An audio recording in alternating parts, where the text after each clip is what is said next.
para hablar de esto, de que cada caso es especial y específico.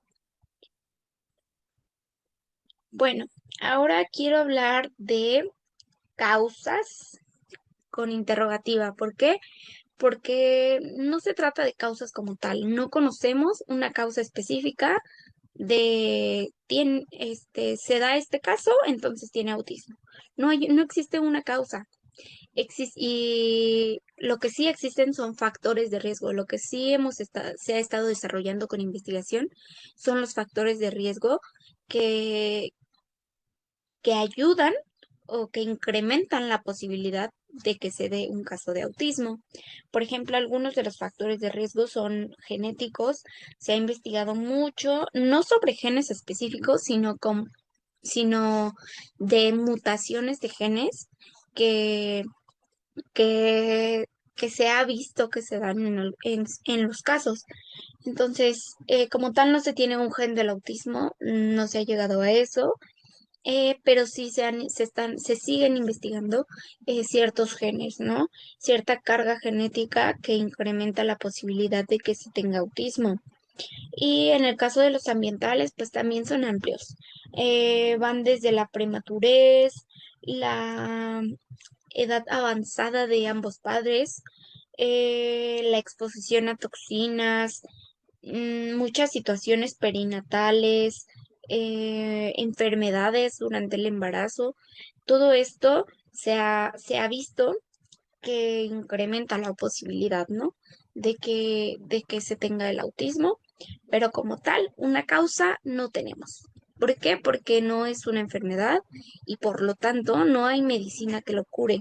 Se trata de una condición y por lo tanto es algo que va a perdurar, ¿no? A lo largo del tiempo, que sí se puede trabajar, pero no se cura, porque no es una enfermedad, por lo tanto no hay una medicina que lo cure.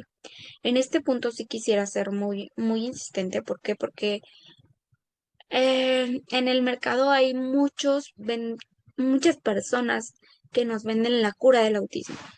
Y eso sí, me encantaría que quedara claro para todos, no hay una cura del autismo.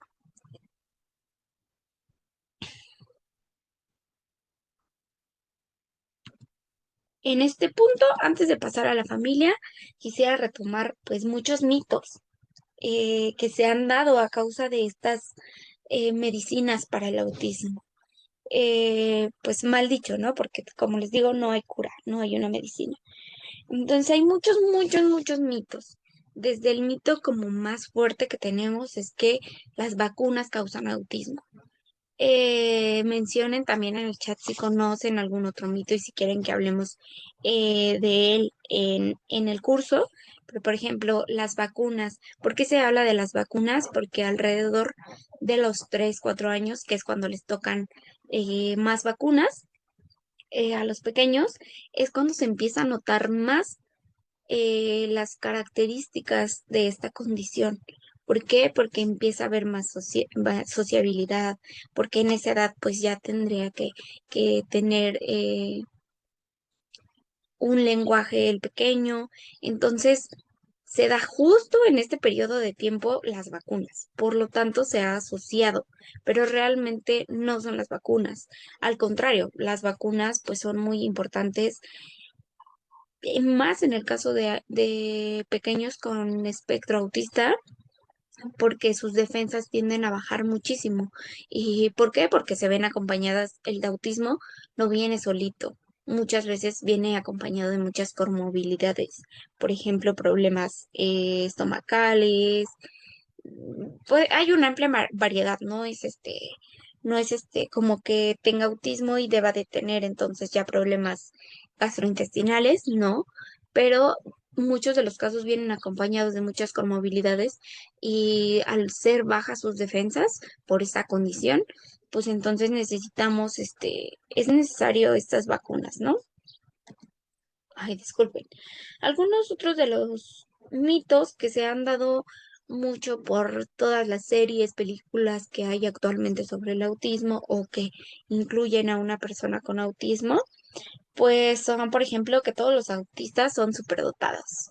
Y en esto pues sí, nos ha ayudado mucho The Good Doctor, Sheldon Cooper, ¿qué otras? Atypical, todo esto, pues sí, ha tenido un impacto, ¿no? Y quiero decirles que no todos los autistas son superdotados, que sí, hay muchos casos, pero no todos. También el autismo puede ir acompañado de una disminución intelectual, entonces, pues sí, mencionar que esto es un mito y pues que no hay que propagarlo. Por ejemplo, un mito que hace poco escuché es que si le gustan mucho los dinosaurios es autista. No. El autismo, como les dije, el autismo, una de sus características sí son intereses restringidos y repetitivos, pero no quiere decir que forzosamente si a tu pequeño le gustan los dinosaurios, tenga autismo. O sea, no.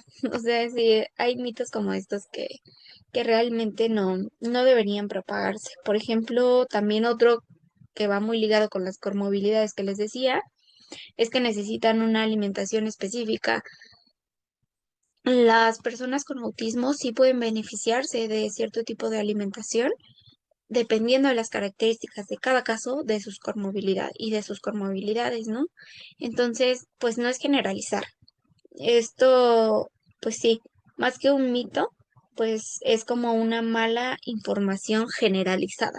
Porque sí, tu pequeño puede verse beneficiado de esto o de terapias, de quimioterapias, pero ya depende de cada caso, ¿vale? No hay que tener mucho cuidado con la generalización. Si conocen algún otro mito, si quieren que en el curso trabajemos con algún otro mito, o que les ayudemos a responder esa duda, pues pueden irla dejando en el chat, porfa.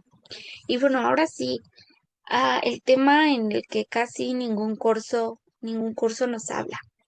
La familia, las implicaciones que tiene el diagnóstico dentro de la familia, cómo afrontarlo. Un beneficio amplio de este curso que vamos a brindar en Psicoeduca es justo hablar de la familia. No solo hablar de la persona con autismo, sino hablar del afrontamiento que tiene la familia. Y bueno, para hablar de la familia quiero retomar 3 puntos importantes que específicamente vamos a tratar más a fondo en el curso, pero que quisiera comentar. Eh, para llegar al diagnóstico es un camino muy cansado, muy largo, que requiere pues sí, es un proceso largo, requiere poner mucho de la parte del cuidador.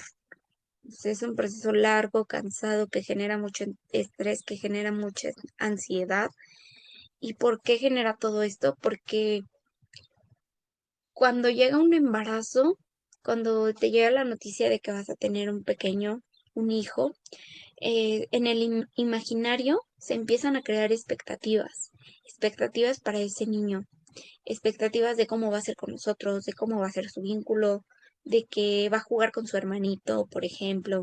Entonces, muchas de esas expectativas se rompen cuando llega el diagnóstico o cuando comenzamos a darnos cuenta de que lo que imaginábamos no está siendo así. Entonces eso genera mucho estrés, mucha ansiedad y buscar el diagnóstico, muchísimo cansancio y requiere económicamente de muchísimo. Entonces estas expectativas de las que les hablo se vuelven necesidades. Ya no solo es mi pequeño no tiene un vínculo o mi pequeño no me sonríe, sino también ahora necesito darle atención a este pequeño.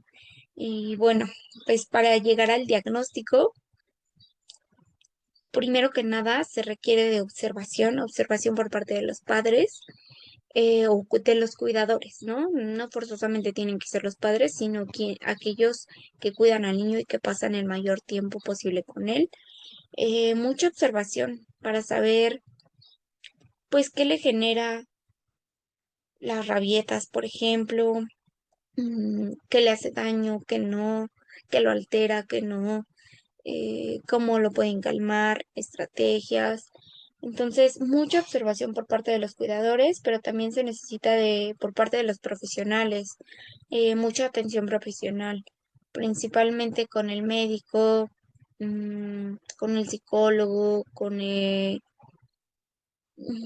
pues sí, principalmente con ellos, de profesionales que le apliquen pruebas para determinar el grado en el que tiene el autismo y si lo tiene, ¿no? Muchas veces, pues sí, se suelen confundir las características. Bueno, para llegar al diagnóstico, como les digo, es un proceso larguísimo que implica mucho desgaste emocional, mucho desgaste físico y también mucho desgaste económico. Así que, pues toda esta parte impacta totalmente al sistema que es la familia, ¿no? Porque se mueven muchas cosas y en la parte emocional se entra a un duelo. ¿Por qué? Porque se rompió algo, perdimos algo que habíamos estado imaginando cómo iba a ser. Cuando se rompen esas expectativas,